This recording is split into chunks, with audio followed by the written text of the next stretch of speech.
Hello friends, welcome to Gargi classes. Rajasthan art and culture में हम बात कर रहे थे राजस्थान के इम्पॉर्टेंट फोर्ट्स की, जिसमें ऑलरेडी 3 से 4 पार्ट्स अपलोड किए जा चुके हैं। अभी तक आपने वो वीडियोस नहीं देखे हैं तो प्लेलिस्ट सेक्शन में जाकर आप देख सकते हो, Rajasthan art and culture in English. और बाकी लिंक जो है प्लेलिस्ट का, अलग अलग प्लेलिस्ट जो भी राजस्थान जीके से रिलेटेड है, तो उनके लिंक भी डिस्क्रिप्शन बॉक्स में शेयर है, आप वहाँ पर भी जाके देख सकते हो। ठीक है, हम यहाँ पे मेरी कोशिश ये है कि ज़्यादा से ज़्यादा आपको एक, आप कहते हैं ना कि मिनिमम एफर्ट्स में आपको मैक्सिमम कंटेंट और एफिशिएंट कंटेंट मिले, और एक अच्छी डायरेक्शन में, जिससे कि आप अपने सिलेबस से जस्ट टॉपिक मैच करो और पढ़ लो, ज़्यादा आपको परेशानी ना उठानी पड़े। ये एक सोच है, और उसी सोच के साथ में ये गार्गी क्लासेस ने अपनी तरफ से ऑलमोस्ट 1 से 1.5 साल पहले ये शुरुआत की थी राजस्थान जीके को इंग्लिश में पढ़ाने की। और कहीं ना कहीं आप लोगों का जो रिस्पॉन्स है वो बहुत ही अच्छा लग रहा है, जिसकी वजह से हम मोटिवेटेड भी फील कर रहे हैं। और आज देख लो, ऑलमोस्ट 1.5 साल के लगभग हो चुका है। तो आप लोगों का साथ बहुत ज़रूरी है, आप कंटिन्यू साथ बने रहिए और लोगों को जोड़ते रहिए, तो एक मोमेंट बन जाएगा ऑटोमेटिकली, जिससे कि एजुकेशन सिस्टम में एक नई लहर दौड़ पड़े, इन शॉर्ट। ठीक है, तो आप गार्गी क्लासेस को ज्वाइन अभी तक आपने नहीं किया तो प्लीज़ कीजिए, और अपने दोस्तों को ज़्यादा से ज़्यादा बताइए। और नोट्स की अगर आपको रिक्वायरमेंट है, जो भी हमने अभी तक सिलेबस कवर किया है उसके हिसाब से, तो ये सारी कंटेंट आपको पीडीएफ्स में मिल जाएंगे। आपको टेलीग्राम चैनल ज्वाइन करना है, जिसका लिंक डिस्क्रिप्शन बॉक्स में गिवन है। ओके, वहाँ पर एक पिंड मैसेज है, सिंपल लैंग्वेज में समझाया हुआ है, एक प्रोसेस है जिसके थ्रू आप अगर नोट्स को अवेल कराना चाहते हैं, खरीदना चाहते हैं, तो ले सकते हैं वहाँ से। ओके, तो चलिए स्टार्ट करते हैं कंटेंट को। मेन हमारे बिगिनिंग होती है, फर्स्ट है बूंदी के तारागढ़ से। ओके, तो फर्स्ट आज का जो हमारा गढ़ है दैट इज गढ़ बूंदी सारवी। ये बोला जाता है तारागढ़ ऑफ बूंदी को। आप देखोगे 1241 एडी की बात है, जब राव देव सिंह हाड़ा, ठीक है, बम्बावाड़ा भी बोला जाता है उनको, ठीक है, बम्बावाड़ा के ये राजा थे बेसिकली। उन्होंने एक मीणा सरदार हुआ करते थे, बूंदू मीणा, ठीक है, उनको हराया और ऐसे करके बूंदी एरिया को कैप्चर कर लिया और अपनी कैपिटल बना दी। तो ऐसे में बूंदी का नाम जो है वो इस मीणा सरदार के नाम के पीछे ही पड़ा, बूंदू मीणा। आप देखोगे यहाँ पर जो राजपूत हुए उनको हाड़ा राजपूत बोला गया, और हाड़ावती इन्हीं के पीछे इस रीजन का नाम पड़ गया हाड़ावती, और इसका शॉर्ट नेम धीरे धीरे चेंज होता होता हाड़ौती, जिसमें 4 डिस्ट्रिक्ट्स आप मेंशन करते हो, कोटा, बारा, बूंदी और झालावाड़। तो बूंदू मीणा से नाम पड़ गया बूंदी। ओके, अगर इसके अलावा कुछ और नामों की अगर बात करें, बूंदी के दूसरे कोई नाम हो, तो एक तो नवल सागर नाम से भी जाना जाता है, एक छोटी काशी के नाम से भी जाना जाता है, तो कला नगरी के नाम से भी जाना जाता है। काशी इसलिए क्योंकि ये एजुकेशन पॉइंट ऑफ व्यू से बहुत ही ज़्यादा इंपॉर्टेंट रहा हुआ है, हिस्टोरिकल पॉइंट ऑफ व्यू से देखा जाए तो ये चीज़ आप ज़रूर ध्यान रखोगे। यहाँ पर राजकवि सूर्यमल मिश्रण यहीं पर थे, ठीक है, तो उनके चलते आप देख सकते हो कितनी इंपॉर्टेंट पर्सनैलिटी यहाँ पर थी। तो उनके चलते यहाँ पर बूंदी को कहीं ना कहीं आप देख सकते हो छोटी काशी, जो कि वाराणसी जो है मेन काशी थी, अब वो छोटी काशी के तौर पे बूंदी को फेमस कर दिया था। इसके अलावा आप देखोगे बूंदी के महल को भी, बूंदी के जो फोर्ट है उसको भी तारागढ़ ही बोला जाता है। इसकी फाउंडेशन रखी गई थी 1354 एडी में राव बीर सिंह के द्वारा, जो कि पोता था राव देव सिंह का। अब राव देव सिंह का हमने अभी देखा ही कि राव देव सिंह ने ये बूंदी वाला रीजन बूंदू मीणा से जीत लिया था, ठीक है, तो ऐसे में इनके पोते ने ही तारागढ़ की नींव रखी थी। इसके अलावा आप देखोगे ये फोर्ट जो बनवाया गया, इसकी वजह कि कैसे भी करके मेवाड़ की तरफ से या मांडू की तरफ से कोई भी अटैक होता है तो उससे खुद की प्रोटेक्शन करना। मांडू आज के टाइम पे अगर देखो तो ये रीजन आ जाता है कहाँ पे, मध्य प्रदेश वाले रीजन में। और मेवाड़ की बात करो तो आपको पता ही है चित्तौड़गढ़, उदयपुर वाला रीजन है। तो ऐसे में इन दोनों के बीच में लोकेशन आ जाती है अगर हाड़ौती की बात करें तो। ठीक है, मैप अगर आपका राजस्थान का क्लियर नहीं है तो पहले राजस्थान ज्योग्राफी वाली सीरीज कंप्लीट कर लो, अच्छे से समझ में आ जाएगा। एक एक चीज़ बहुत माइन्यूटली अच्छे से समझाने की कोशिश की गई है वहाँ पे, राइट। तो ऐसे करके मेवाड़ और मांडू के राजाओं का अटैक ना हो या उस अटैक से खुद को प्रोटेक्ट कर सके, इसलिए तारागढ़ बनवाया गया था। यहाँ पर आप देखोगे राजमहल है, जो कि महारावल बलवंत सिंह के द्वारा बनवाया गया था 1580 एडी में, 1580 के अंदर ये बनवाया गया था। और यहाँ पर ये जो राजमहल है इसमें राजपुताना की जो बेसिक आर्किटेक्चरल स्टाइल है उसकी थीम देखने को मिलेगी। तो ये चीज़ आप ध्यान रखोगे, राजमहल तारागढ़ में और महारावल बलवंत सिंह के द्वारा। इसके अलावा बूंदीगढ़, अब आप जैसे ही हमने बात की प्रीवियस वीडियोस में कि जयपुर के आगे जैसे ही हम कनक घाटी क्रॉस करते हैं तो आमेरगढ़ आता है, आमेर फोर्ट, ऊपर देखोगे तो जयगढ़ दिखता है और आमेर फोर्ट है, उसके जस्ट सामने ही मावठा तालाब है।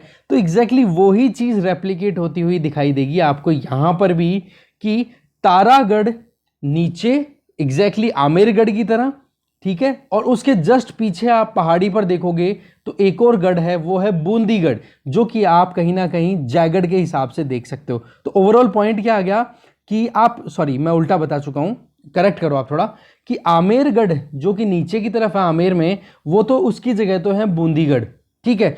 और जैसे जयगढ़ है ना ऊपर पीछे की तरफ, उसी तरीके से तारागढ़ है ऊपर की तरफ। तो कहने का मतलब आपको दोनों में सेम चीज देखने को मिलेगी कॉन्सेप्ट में, कि एक गढ़ पहाड़ी मतलब एक कह सकते हो फुट हिल्स में है, तो एक हिल टॉप पे है इन शॉर्ट।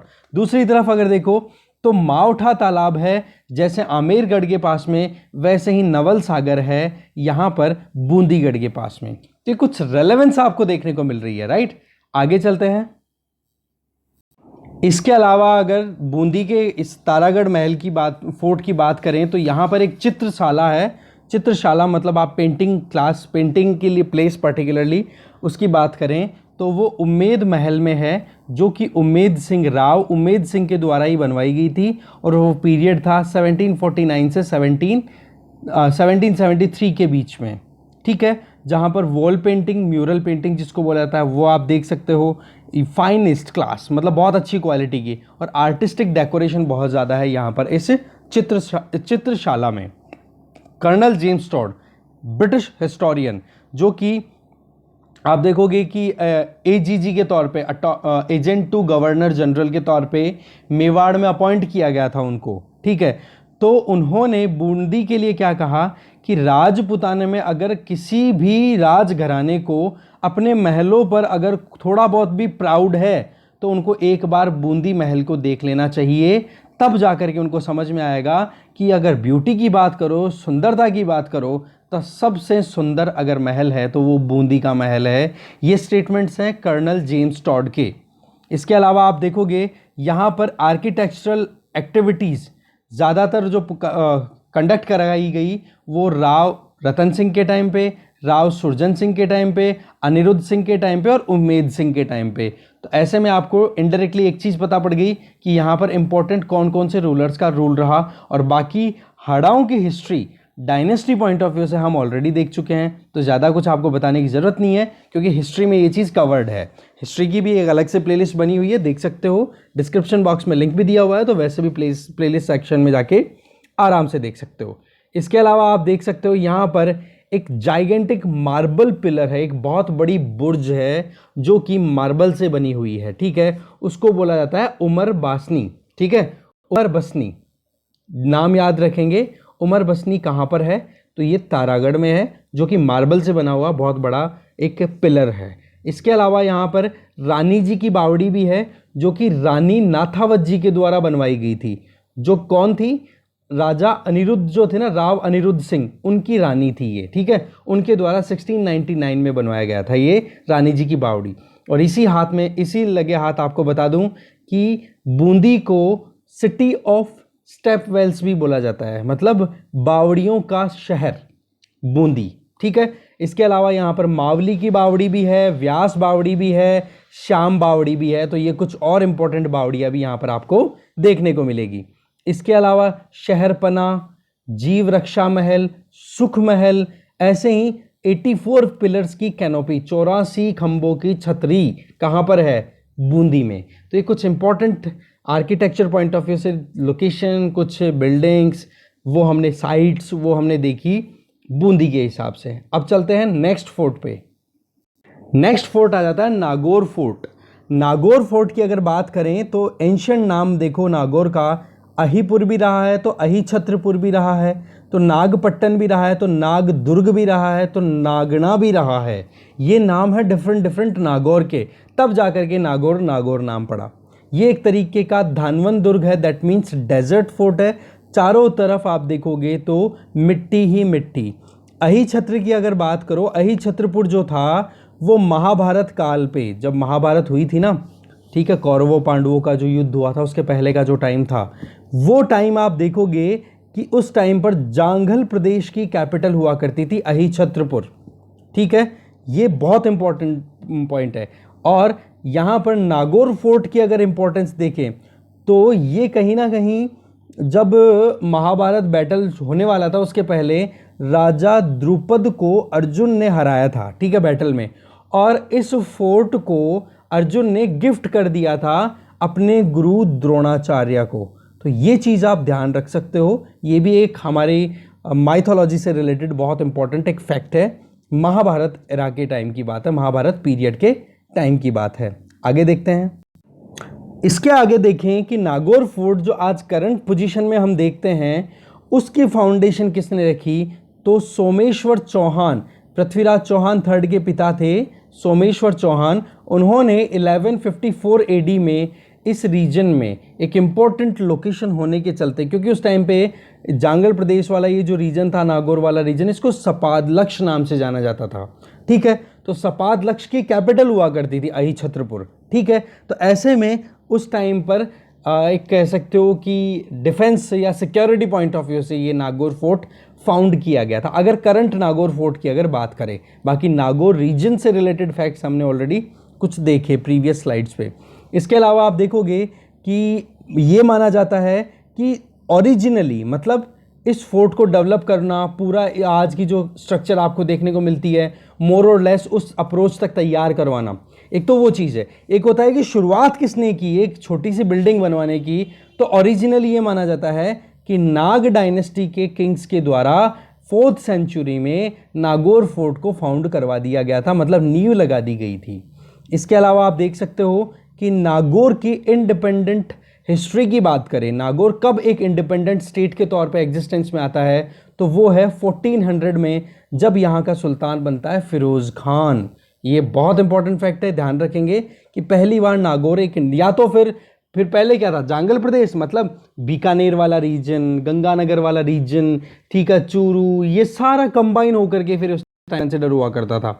ठीक है, बाकी जो रीजन्स का जो क्लासिफिकेशन है, हिस्टोरिकल रीजनल क्लासिफिकेशन, उसके बारे में हमने ज्योग्राफिकल लेक्चर 9 या 10 में ऑलरेडी बात भी कर ली है कि अलग अलग रीजन को किस नामों से जाना जाता था।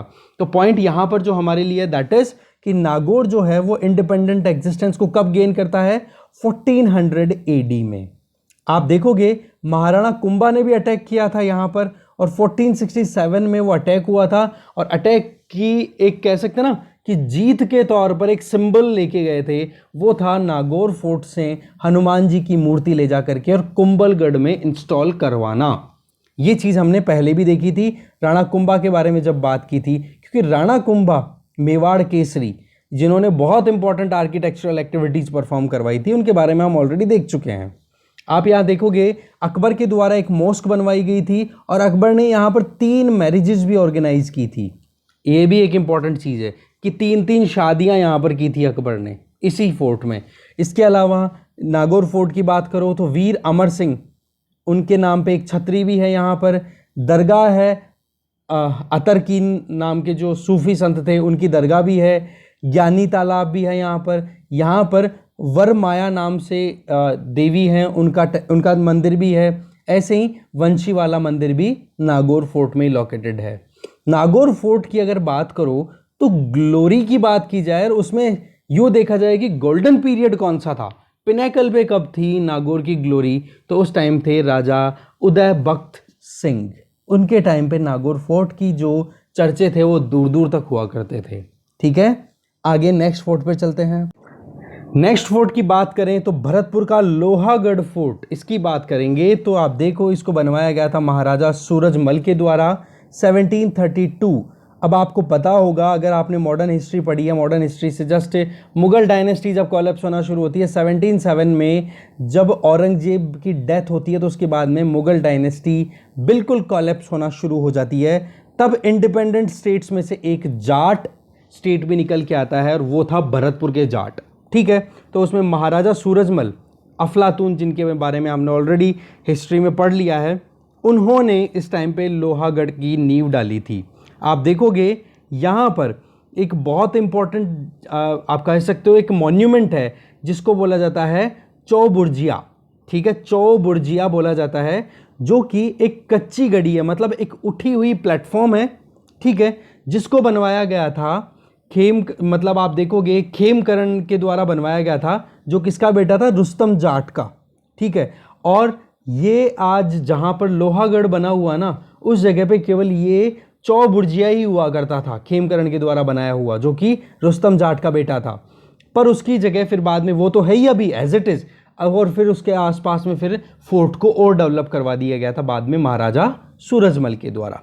ठीक है, इसके अलावा आप देखोगे कि ये जो फोर्ट का कंस्ट्रक्शन है, वो मानस, एक तरीके से मानसार नाम से एक बुक है, उसमें जितनी भी नॉर्म्स लिखे हुए हैं कि किस तरीके से आर्किटेक्चर होनी चाहिए फोर्ट की, एक सैन्य फोर्ट बोल सकते हो इसको, एक मिलिट्री फोर्ट बोल सकते हो आप इसको, जिसका बहुत ही गजब का प्रोटेक्शन का एक आप सिनेरियो देखोगे कि यहाँ पर ये फोर्ट जो बनाया गया, तो इसके चारों तरफ एक सुजान गंगा नाम से एक कैनाल बना दी, चारों तरफ एक गहरी खाई खुदवा दी, और उसमें पानी भर दिया, और पानी के अंदर रहते थे घड़ियाल। ठीक है, क्रोकोडाइल्स। अब अगर एनिमी आए और वो अटैक करे, गलती से उसमें कैनाल में गिर जाए, तो क्या बचेगा जी उसमें, कुछ भी नहीं। तो बेसिकली ये सुजान गंगा कैनाल का बनाना। दूसरा, जो दीवारें थी, जो पैरापेट थी, उसकी चौड़ाई लगभग इतनी ज़्यादा होनी कि अगर कोई बाहर से अटैक भी करे गोलों से, बारूद से, किसी भी तरीके से कैनन्स का यूज़ करके, तो वो दीवार बिल्कुल भी ना हिले। तो इसीलिए तो इसको बोल दिया है ना लोहागढ़, कि टूटा ही नहीं, लोहे की तरह स्ट्रॉन्ग बना रहा। ये एक अपने आप में बहुत इंपॉर्टेंट आप कह सकते हो एक फीचर है इस पर्टिकुलर फोर्ट का। आगे चलते हैं। इस फोर्ट में पानी की सप्लाई इंश्योर करने के लिए दोनों तरीकों से, रिक्वायरमेंट पॉइंट ऑफ व्यू से भी और प्रोटेक्शन पॉइंट ऑफ व्यू से भी, एक मोती लेक बनवाई जाती है। ठीक है, और वो मोती लेक बनवाई कहाँ गई, रिवर रूपारेल और रिवर बाणगंगा के कॉन्फ्लुएंस पे। इससे क्या हो गया, पानी की वजह से ये जो फोर्ट था ये दुर्जय हो गया, इनविंसिबल, कि कोई भी अगर अटैक करे तो उसको पहले मोती नहर को क्रॉस करना पड़ेगा। और आप देखोगे इस गढ़ की चारों ओर चार दीवारी है ना, उसका डायमीटर है 9 किलोमीटर। तो आप देखोगे पूरा यूँ सर्कल बनाओ तो ये डिस्टेंस है 9 किलोमीटर। इतना ज़्यादा वाइड इसका एरिया है इस फोर्ट का, लोहागढ़ फोर्ट की अगर बात करें। आप देखोगे महाराजा जवाहर सिंह, उन्होंने दिल्ली पर अटैक किया 1765 में, और वहाँ से एक अष्ट धातु का बड़ा दरवाज़ा था, एक डोर था, उसको लेकर के आए यहाँ पर लोहागढ़ में, और उन्होंने यहाँ पर लोहागढ़ के जो उत्तर दिशा की तरफ नॉर्दर्न गेट जो था, वहाँ पर उस अष्ट धातु दरवाजे को इंस्टॉल करवा दिया। अब आपको जान के ये चीज़ मतलब ये चीज़ आपको जाननी चाहिए कि जब अलाउद्दीन खिलजी ने अटैक किया था रावल रतन सिंह के टाइम पे चित्तौड़ पे, तो उस टाइम पर ये अष्ट धातु दरवाज़ा जो था वो चित्तौड़ से दिल्ली लेकर के आ गया था अलाउद्दीन, और इसी दरवाजे को फिर नॉर्दर्न गेट पे इंस्टॉल करवा दिया गया महाराजा जवाहर सिंह के द्वारा, जब उन्होंने दिल्ली पर अटैक किया 1765 में। तो ये एक रिवेंज टाइप हो गया। आप देखो कितना इंपॉर्टेंट एक इवेंट है ये अपने आप में हिस्ट्री में। इसके अलावा आप देखोगे कि जब ब्रिटिश टाइम था तो उस टाइम पर ब्रिटिशर्स ने लोहागढ़ पर अटैक भी किया। उस टाइम पर सर चार्ल्स मेटकॉफ ये लीडर हुआ करते थे गवर्नर जनरल के, मतलब गवर्नर जनरल के मेन यू मानो कि बहुत इंपॉर्टेंट इंडिविजुअल्स में से एक थे।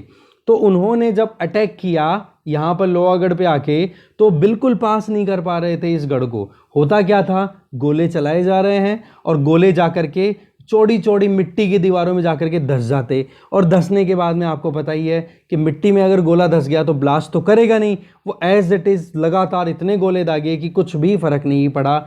ऐसे में लोहागढ़ ने अपनी, कहते ना कि अपना सिक्का मनवा दिया। ठीक है, तब चार्ल्स मेटकॉफ ने गवर्नर जनरल को क्या लिखा कि बोला ब्रिटिश फोर्सेस की प्रेस्टीज जो है ना वो एक तरीके से दफना दी जाएगी अगर हम यहाँ पर इस भरतपुर पे लगातार लड़ाई का दावा करते रहे। तो ये बहुत ही अनफॉर्चुनेट चीज़ होगा, क्योंकि इसमें ब्रिटिशर्स की जो कैपेबिलिटीज़ हैं उस पर बहुत बड़ा धब्बा लग चुका है। तो ये चीज़ आप समझ सकते हो कि लोहागढ़ लोहागढ़ क्यों है। तो इसलिए 1806 में यहाँ पर लोहागढ़ में एक टावर बनाया जाता है जिसका नाम है फतेह बुर्ज। और ये क्या मतलब क्या चीज़ सिग्निफाई हो रही है इससे, कि ब्रिटिश फोर्सेस जो थी वो यहाँ से हार के गई थी। यहाँ पर एक शिवाजी की चौकी भी है जो कि आप देखोगे सिंगल पीस में बड़ी सारी मार्बल की एक तख्त बनी हुई है जिसको शिवाजी की चौकी बोली जाती है। ये भरतपुर के लोहागढ़ में लोकेटेड है।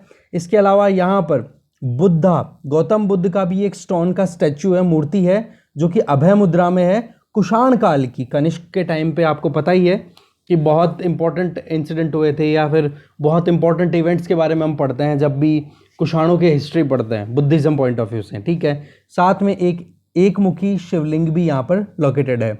इसके अलावा यहाँ पर जवाहर टावर भी है, और जवाहर टावर अपने आप में सबसे इंपॉर्टेंट टावर है। टोटल यहाँ पर जो 8 टावर हैं उनमें से एक, ठीक है, जवाहर टावर आप याद रखो, जवाहर बुर्ज बोला जाएगा हिंदी में। और जब 18 मार्च 1948 को जब राजस्थान का इंटीग्रेशन हुआ था पोस्ट इंडिपेंडेंस ऑफ इंडिया, उस टाइम पर आप बात करो तो इनॉग्रेशन जब हुआ था तो सबसे पहले मत्स्य संघ का ही हुआ था, और वो यहीं पर इसी फोर्ट में हुआ था 18 मार्च 1948 को। आप ये ध्यान रखोगे, डेट बहुत इंपॉर्टेंट है। ओके, आगे चलते हैं। तो चलिए, वीडियो ज़्यादा लेंथी हो जाएगा, इसके आगे और 3-4 फोर्ट्स हैं। नेक्स्ट वीडियो आपको कोशिश करूँगा कल ही मिल जाए। तो इस डिस्कशन में इतना ही है। नोट्स के बारे में इन्फॉर्मेशन जो देनी थी वो मैं आपको पहले ही दे चुका हूँ। कोई भी डाउट हो कमेंट में लिख सकते हो, या फिर आप चैनल को ज्वाइन भी कर सकते हो। संडे को लाइव सेशन होगा कल से, जिसमें आप कोई भी क्वेरी अगर पुट करते हो और अगर आपने चैनल ज्वाइन कर रखा है तो आपके क्वेश्चन को सबसे पहले अटेंशन दी जाएगी। इसमें सिंपल RAS इन इंग्लिश के लिए प्लान तो है देखो 199 का, और अगर आप दूसरे प्लान्स को ज्वाइन करना चाहो, केवल डाउट डिस्कशन करने RAS पॉइंट ऑफ व्यू से क्वेश्चन होंगे, तो उसके लिए तो आपको प्लान थोड़ा अपग्रेड करना पड़ेगा। जबकि अगर आप केवल इसीलिए प्लान करो कि हाँ केवल डाउट से डिस्कस करने हैं कंटेंट से रिलेटेड, तो उस पॉइंट ऑफ व्यू से आप 159 का प्लान भी ज्वाइन कर सकते हो, ठीक है। और बाकी अगर आप वैसे भी नॉर्मल क्वेश्चन करोगे तो भी कहीं ना कहीं अटेंशन मिलेगी, बट प्रायोरिटी मेंबर्स को मिलेगी, ये आप ध्यान रखें, ठीक है।